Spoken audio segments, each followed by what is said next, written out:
keenya akka gurguramu bishaan irratti kadhatamee gurgurama.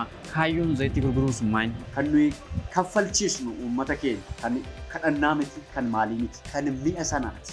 Kan inni kaffalee dhufee ittiin fudhatee galu jechuudha. Wantoota akkasii kan akka madda galiitti kan ilaalan jiru. Galiidha maarree. Nigdiidhaan zayitiidhaan miti 1,000 zayitii tokko 2,000 kan nagadamu jira. Miti carqiin illee gurgurame jechuudha. Kana macaafni hin deeggara? Macaafni hin deeggaru kana cirumaa. Macaafni qulqulluun kan hin deeggaru. Tola fudhattanii tola kennaa jedha. Deema jedhe. Maqaa kootiin naqaati afuurota hamoota baasaa jedhe. Dhukkubsataa maal godhaa jedhe. Fayyisaa jedhe. Maqaa waaqooti jedhe malee zayitiin naqaatii fayyisaan jedhe. Zayitiin macaafa qulqulluu jira. Macaafa qulqulluu hin gurgurame kan jedhu garuu hin jiru.